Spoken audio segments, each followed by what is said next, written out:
And a good evening to you. Welcome into Overtime. Again, as always, we thank you for staying up late with us, talk a little high school basketball. And now that the playoffs are in full effect, we're getting into that upper state kind of range and then the state. So a lot of teams are hold and serve. Some teams can't seem to keep it going. We'll talk about those. Joining me right now, the captain, Kerry Rich, and captain, of course, a lot of good games this week. Now, I must say that the weather influenced a lot of games because, you had some upstate teams. Keenan and Chesney game got pushed back. AC Florida, Southside game got pushed back, so we won't have those highlights for you. But still, a lot of really good games. One that involved two of your favorite people in the business, JoJo English and Mr. Tim Whipple, yes. Who I politics with your number one team. But, a big matchup. I mean, last night there were two games in the city. We're going to talk about them. One was our game to watch, Lower Richland Dreer. We'll get to that in the next segment. But your guy, one thing I will hold you to, and you said and give you credit. Wow, you all going to give me some I'm credit? going to give you credit because last week you said JoJo English can coach. You did say that. And I can rewind the tape in case you out there don't believe me. He said it. But going against a guy that Irmo hasn't lost a playoff game, I believe, at home since 2003. 2003.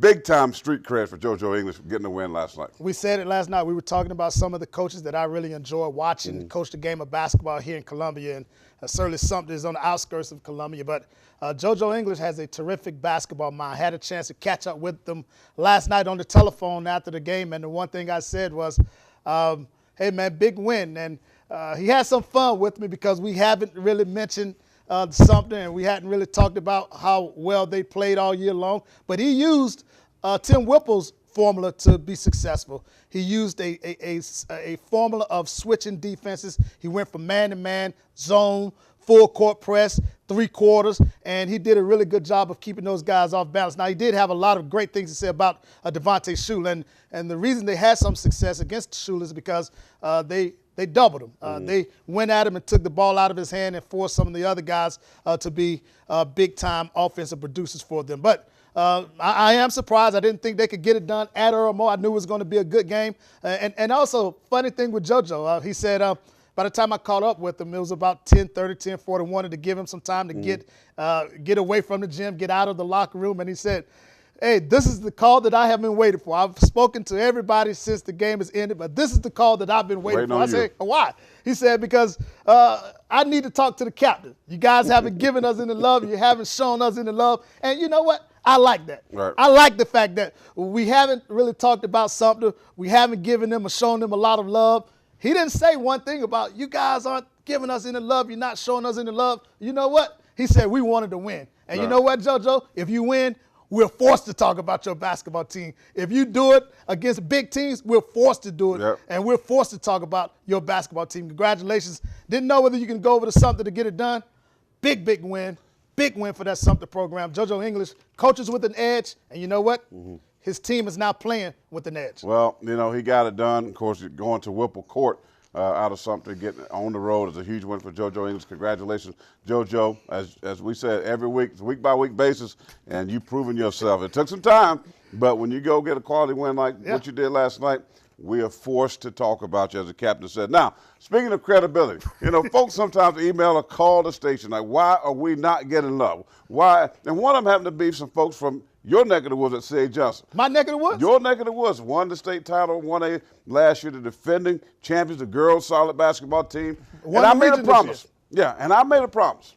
Because we've been there, but I said, I'm going to make you a promise, sir, that we will come and watch you play. And you argued with me and said that C.A. Johnson was one of the better programs in the Midlands. I said, in my opinion, they're not. To the highlights we go, and we'll see why. Against Calhoun County captain, Sam Frederick on the other side, former Gamecock, the good basketball team. Absolutely good basketball team. And Zan Frederick he's synonymous with championship basketball. He's synonymous with South Carolina basketball because of what he did at the University of South Carolina. And you said you don't think C.A. Johnson is one of the top teams in the Midlands. I do think they're one of the top teams in the Midlands. I just don't think they were good enough to crack my top five. Who are we going to put them in front of? I don't think they're better than Hammond. I don't think they're better than Spring Valley. I don't think they're better than AC Flora. Some of the Dreer, Lower Richland, Keenan.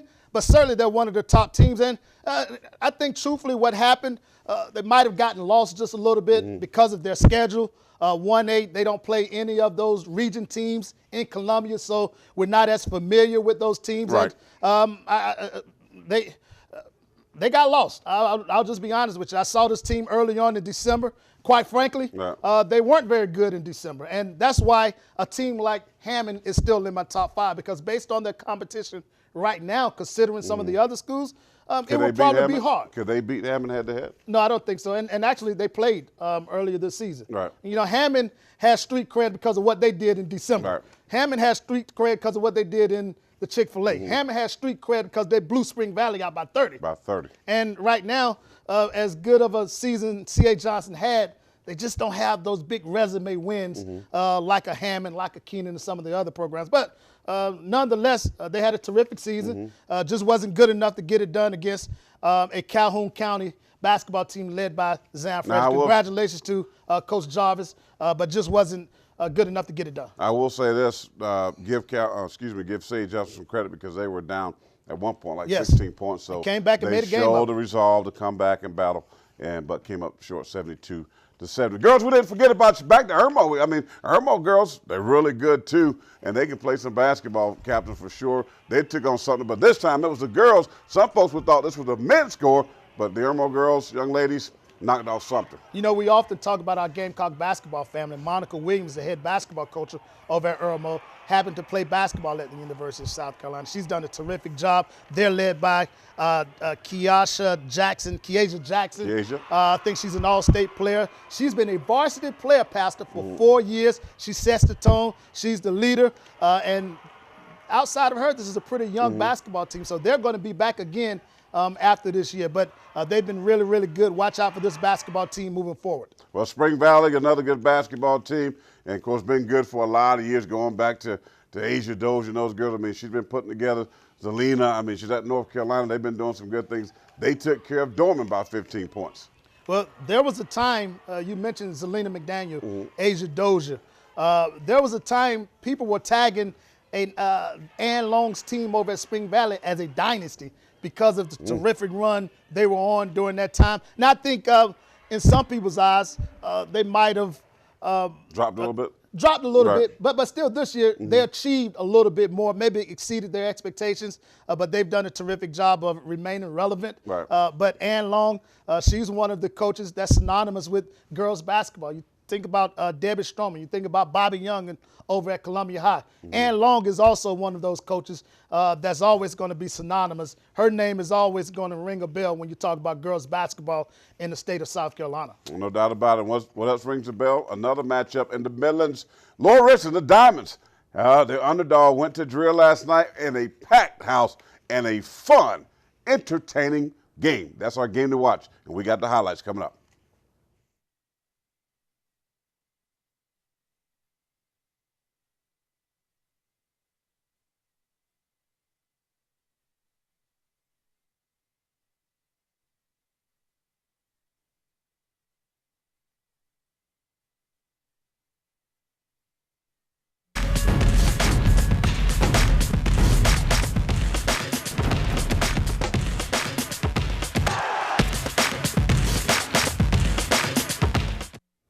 All right, welcome back to Overtime. Of course, our game to watch last night, it was a huge game right here in the Midlands. Laura Richardson, a team that kind of been flying under the radar. We talked about them a little bit. Jared Richardson, a name that's kind of surfaced as of late, taking on Mama. Here comes that young man again, Tevin Mack and Dreer. And, Captain, we were both in attendance. Let me just say this.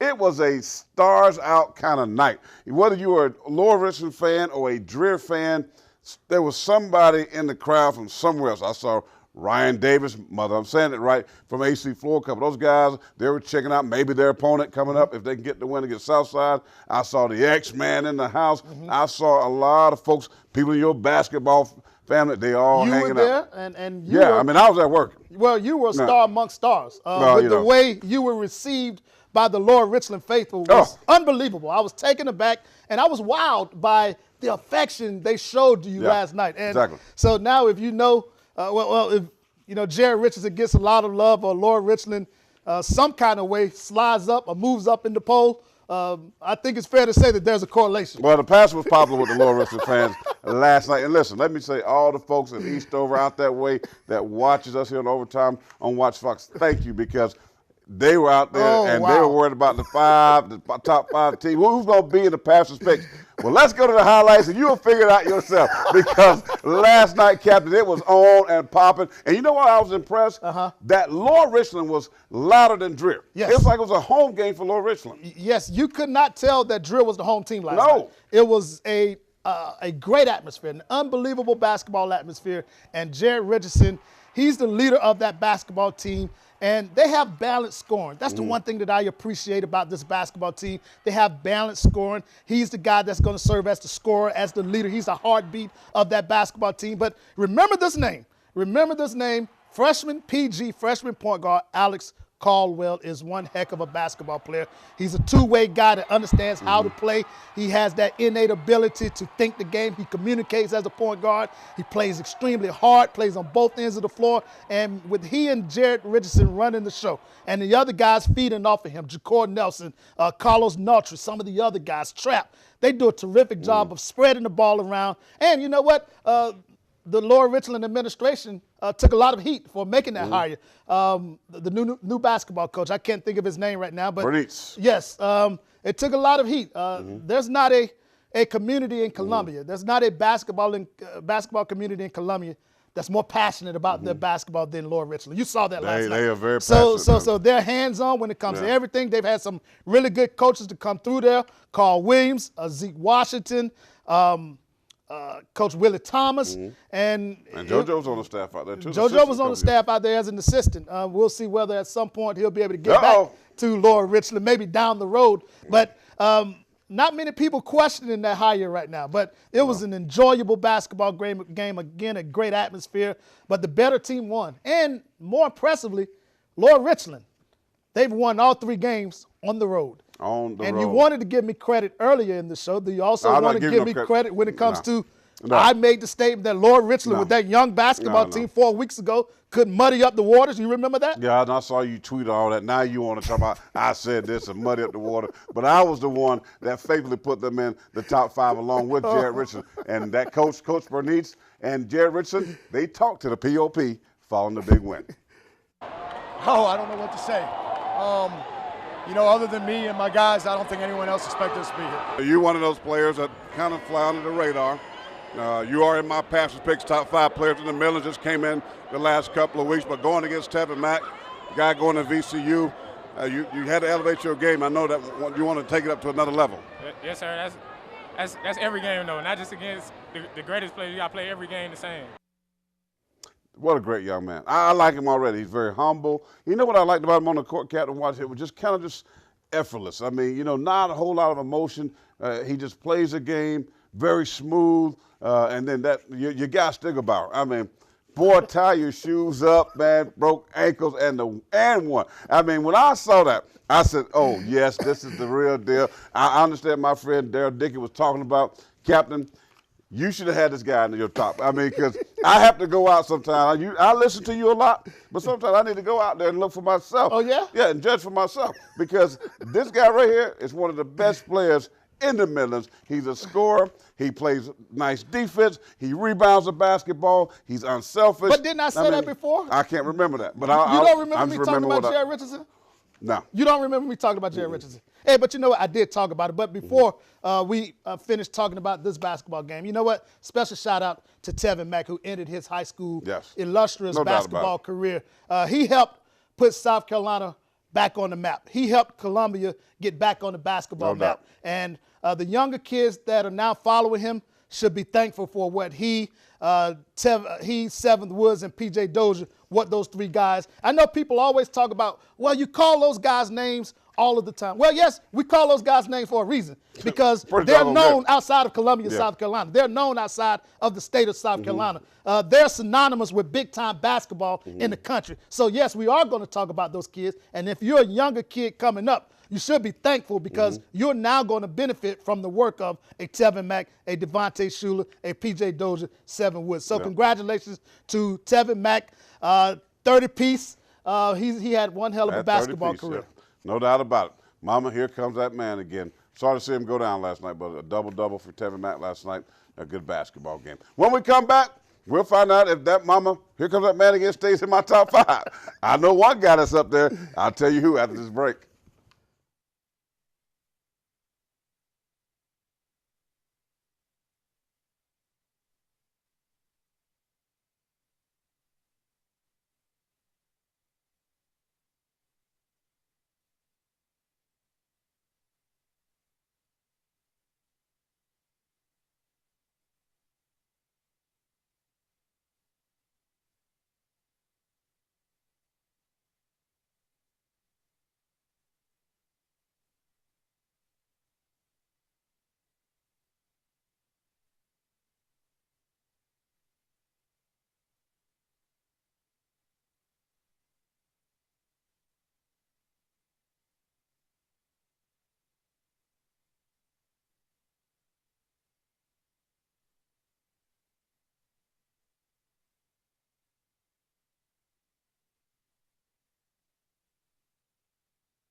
Welcome back to Overtime. Corey Miller, the captain, Kerry Rich, of course, still trying to, get himself back after that big-time basketball game Laura Richardson won on last night. But we love this part, don't we, folks? I know all of you at home, you're waiting to see, are you in this, the 1, 2, 3, 4, 5. My top 5 players. Here we go in the millions. Well, we know that was never going to change. Number 1, he's just silky smooth.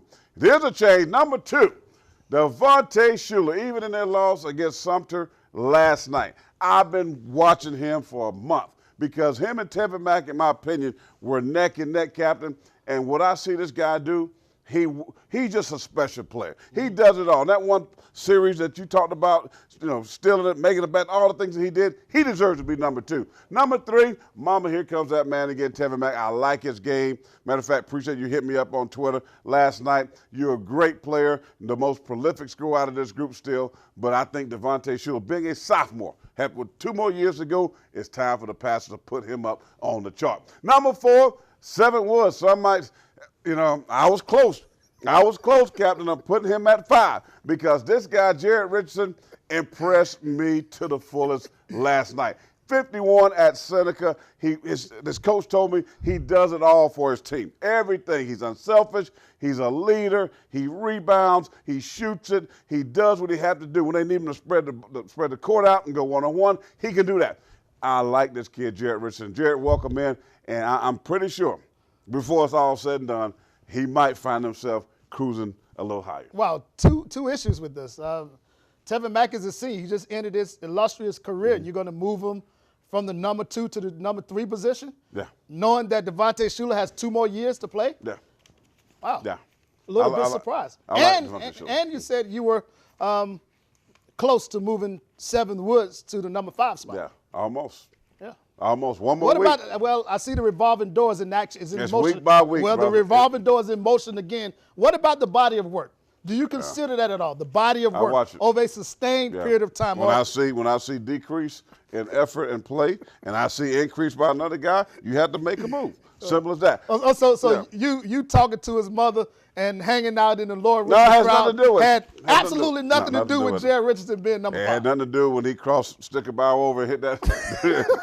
So hey, the film don't lie. The big eye in the sky. Eye in the sky does not lie. It does not lie. Let's go to the North Carolina All-Stars going to play the North Carolina All-Stars, captain down in Myrtle Beach. Guys in the millions is making that team. AC4, Carl Gamble Jr., Driz, Tevin Mack, Spring Valley, Malik Dunbar. We hadn't talked a lot about him. Plays with P.J. Dozier out there, but a very good basketball player, good athlete. Looks like a tight end in football. And then White Nose, Amarius Logan will also be a part of that team, captain. Now, we didn't see P.J. Dozier. We talked about that, but when you talk about McDonald's All-American Nationals, he's not going to play in this type of All-Star game. Right. That's why we didn't see P.J. Dozier's name on that list because I think you can only play in 2 All-Star games. And most of the time when a kid is selected to play in the McDonald's All-American game, more times than not, he's probably also going to play in maybe the Jordan brand game that's held in Charlotte. So he'll have an opportunity to play in 2 national games. And knowing PJ the way that I know that kid,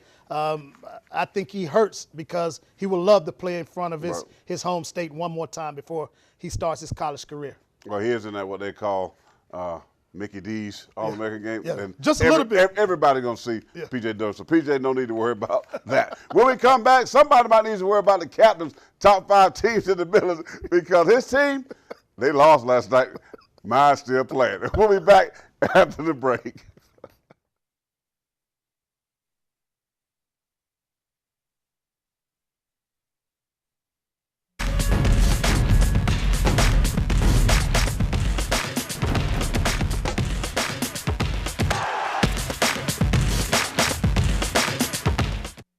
And we are back in final segment of the show, which is our top 5 teams in the Millers. And now that a lot of teams are winning and losing, Captain, there'll be some movement. So let's start with you. Go right ahead. Your top 5. I can't wait to see this one. So am I allowed to go first because my team lost? That's right. Well, do you have any more room on the bandwagon, on the AC Floor bandwagon? Yes. Okay. AC Floor is my number 1 team because they're in position. They were number 2, and they're number 1 by default. Spring Valley, hey, those guys got a tough road. They got to go up the Hillcrest against a very good Reggie Choplin coach basketball team. That's going to be a tough one. Lord Richland, wow, they've had 3 really big road wins in the playoffs, which is very, very difficult to do. Those guys are very deserving. Keenan, those guys have been on the run. They get to play one of the top scorers in the state, and Deion Holmes from Chesney. I can't wait to see which is going to give his scoring ability or Keenan's ability to defend and slow him down. Number 5, Hammond. I'm not going to be as harsh on them as you are. I still think Seven Woods is one of the best players in the country, and because of that, he, Xavier McDaniel, Chavez Goodwin, I like their chances. And, by the way, Mark McClam has a lot of pressure on him to win the game. Against Heathwood. So that's a big game that's going on down in Southern. Of course, that game is being played. So we're on late and we can't get it in, but we can't wait to talk about that next week. Here we go, the real deal when it comes to top 5. Number 1, AC Floor. I don't need to say much about it. Ryan Davis, holler at me, will you? Number 2, Spring Valley. Yeah, I'm telling you, like at Carolina, you had to peep over and see what my notes was like. Now, Spring Valley, number 2. Number 3, Lower Richland. You are working your way up the chart. And I got to see what happens this week because they could end up being number 2. We just got to wait and see. Number 4, Keenan, your boy Zach Norris. I like that team. Of course, you talked about the score at Chesney. We'll see what happens with that. And I probably should not even have this team in here, but I like Tim Whipple, I like Irmo, and I like Devontae Shuler, and I still think they're one of the best teams in the Midlands. Sorry, C.A. Johnson, I can't put you there. But, we're about out of time. Oh, Hammond wasn't on there? No. No Hammond. No Hammond. Mark, I got to see what happens. If they win it all, Hammond may show up back in my top 5. But as it is right now, they got pressure to beat your boy over at Heathwood Hall. Jeff Whalen. And the coach reminded me last night at the game, Captain, he said, don't sleep on us. We almost beat them at their place. So there you have it. All right, well, there you have it. We got to get up out of here. Appreciate you staying up late with us. My team, number 1, Captain's team, they're number 5 in Irmo. We'll be back with more high school basketball playoffs next week. Have a good night.